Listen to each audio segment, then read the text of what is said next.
Hello दोस्तों, आज आपको हम इंटरमीडिएट में हिंदी विषय के बारे में आदर्श प्रश्न पत्र के बारे में बता रहे हैं जो 2024 की परीक्षा में, बोर्ड की परीक्षा में आने की संभावना है।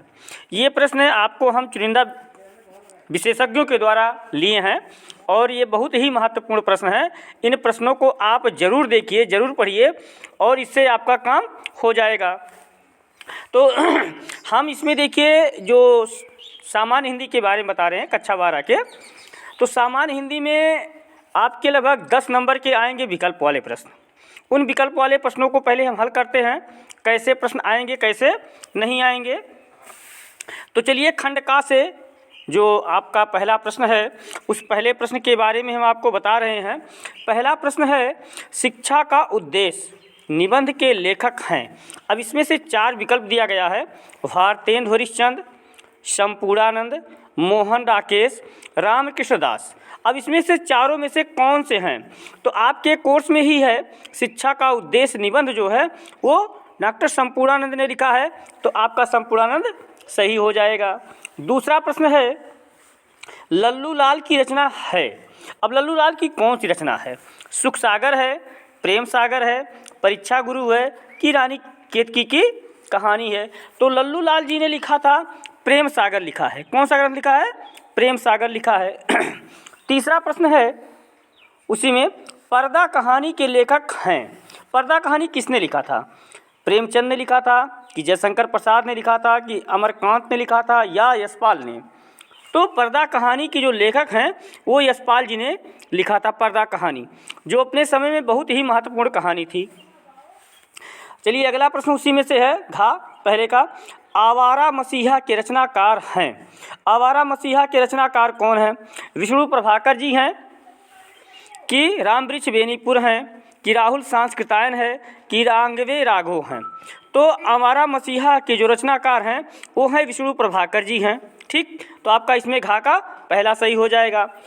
पहले के अंगा का है, वाणभट्ट की आत्मकथा के लेखक कौन हैं?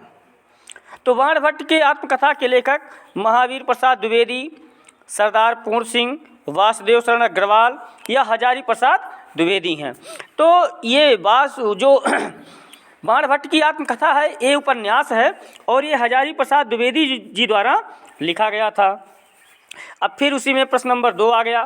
प्रश्न नंबर 2 का है, कामायनी किस युग की रचना है? जयशंकर प्रसाद की रचना है, बहुत ही महत्वपूर्ण रचना है, एक बहुत बड़ा महाकाव्य है। यह जो है ये छायावाद युग की रचना है। किस युग की है? छायावाद की है। दूसरे का खा है, निम्नलिखित कवियों में से कौन प्रगतवादी युग का है? अब इसमें बताया जा रहा है कौन कवि प्रगतवादी का है।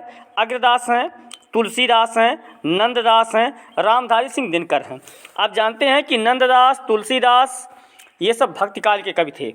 रामधारी सिंह दिनकर ये बाद के कवि हैं, और लेकिन इनमें जो अग्रदास हैं वह प्रगतवादी युग के कवि हैं। तार सप्तक का प्रकाशन वर्ष, अगला प्रश्न है दूसरे का तार सप्तक के प्रकाशन का वर्ष है। अब इसमें ये देखिए क्लियर नहीं किया गया है कि कौन से तार सप्तक का किस सन में प्रकाशन हुआ था। तो पहला तार सप्तक का प्रकाशन जो हुआ था वो 1943 ईस्वी में, यानी 1943 ईस्वी में। आप इसी पर टिक लगा दीजिएगा, गा के दूसरे पर तो आपका सही हो जाएगा। दूसरे का घा है, द्विवेदी युग की रचना नहीं है। अब द्विवेदी युग की रचना कौन नहीं है? प्रिय प्रवास, साकेत, भारत भारती की कामायनी। अब इसमें देखिए प्रिय प्रवास जो रचना है एक आधुनिक युग के कवि हुए थे जिनका नाम था काका हाथरसी, उनकी रचना है, तो उस पर आपको द्विवेदी युग की रचना नहीं है। कौन? प्रिय प्रवास। दूसरे का अंगा है, अष्टछाप के कवियों का संबंध है भक्ति काल की किस शाखा से? ठीक, भक्ति काल की किस शाखा से संबंध है? तो उसके लिए आप देखिए क्या करेंगे। उसके लिए आपको इसमें ऑप्शन दिया है राम भक्ति शाखा से, ज्ञानाश्रयी शाखा से, प्रेमाश्रयी शाखा से, कृष्ण भक्ति शाखा से। तो इसमें जो है कृष्ण भक्ति शाखा से अष्टछाप कवियों का संबंध था। ये तो आपका विकल्प वाला हो गया। 2 प्रश्न थे जिनमें 5-5 अंक के आएंगे, एक प्रश्न 1 अंक का होगा। अब उसी में जो व्याख्या आता है आपके पाठ्य पुस्तक से, उन पाठ्य पुस्तक से व्याख्या देख लीजिए। कहा जा रहा है दिए गए गद्यांश आधारित निम्नलिखित प्रश्नों का उत्तर दीजिए। अब इसमें से 5 प्रश्न पूछे गए हैं और एक प्रश्न का उत्तर 2 नंबर का है। कितने नंबर का है? 2 नंबर का है। तो एक प्रश्न का उत्तर जब 2 नंबर का है तो 5 प्रश्न का आपको देना है। अब देखिए समस्या ये होती है कि सबसे बड़ी समस्या होती है कि कौन सा पाठ है, उसके कौन से लेखक हैं।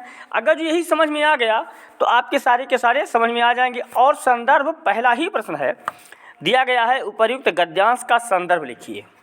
तो गद्यांश का संदर्भ लिखने के लिए आपको पाठ का नाम पता होना चाहिए और उसके बाद उस पाठ के लेखक कौन से हैं।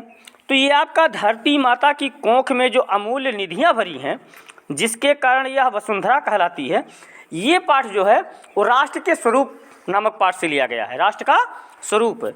और इसके जो लेखक हैं वो वासुदेव शरण अग्रवाल जी हैं। फिर धरती वसुंधरा क्यों कहलाती है, दूसरा प्रश्न है उसी में। तो धरती वसुंधरा भैया इसलिए कहलाती है क्योंकि इस धरती में, हमारे भारत देश की धरती में पहले ही कहा गया है अमूल्य निधियां भरी हैं, जिनकी कोई कीमत नहीं है, इतनी ज़्यादा बहुमूल्य हैं। इसीलिए इस धरती को क्या कहा गया? वसुंधरा कहा गया। अगला है रेखांकित अंश की व्याख्या कीजिए। रेखांकित अंश की व्याख्या, जो इसमें नीचे रेखा खींचा गया है उन्हीं की व्याख्या करना है। तो उनकी व्याख्या करने के लिए आसान है। भारत माता की कोख माने गोद में बहुत सी निधियां भरी हुई हैं, जिसके कारण इसको हम वसुंधरा कहते हैं। और इससे कौन परिचित नहीं होगा और कौन परिचित होना नहीं चाहेगा। यानी भारत की भूमि ऐसी है कि जिसको किसी ज़माने में भारत को सोने की चिड़िया कही जाती थी, इसीलिए ये भारत की भूमि को वसुंधरा कहलाते हैं। पृथ्वी, अगला प्रश्न है पृथ्वी की देह को किससे सजाया है। तो पृथ्वी की देह से किसको सजाया गया है, कैसे सजाया गया है?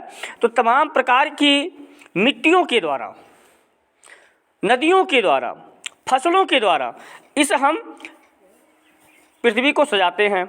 अगला प्रश्न उसी में है भावी आर्थिक अभ्युदय हेतु हमें क्या करना चाहिए। इस अभ्युदय के लिए कि भविष्य में हमारा भविष्य उज्जवल हो, इस देश का भविष्य उज्जवल हो, आर्थिक स्थिति सुदृढ़ हो, इसलिए हमको बहुत सोच समझ करके जांच पड़ताल करने के बाद ही हमको कोई कदम उठाना चाहिए। जब ऐसा आप करेंगे तभी आपकी सफलता हो पाएगी। उसी में तीसरे में देखिए अथवा करके दिया है। जो अथवा करके दिया गया है वह पाठ है अशोक के फूल, जिसके लेखक हैं हजारी प्रसाद द्विवेदी जी। तो पहले का संदर्भ हो जाएगा, जैसे मैं आपको बताया हूँ वैसे आप उसकी व्याख्या कर दीजिएगा। और आपका प्रश्न आता है चौथा। चौथे में भी देखिए आपका अथवा करके दिया गया होगा, तो ये भी 5 नंबर का प्रश्न है। अरे 5 प्रश्न है और 2-2 नंबर का एक प्रश्न है, 10 नंबर का ये भी प्रश्न है, बहुत आसान होता है। इसमें जो है दुर्बलता का कहीं चिन्ह विशेष शपथ है, पर अबलाजन के लिए कौन सा पथ है। यदि मैं उकसाई गई भरत से हूँ, तो पति समान भी स्वयं पुत्र को खूँ।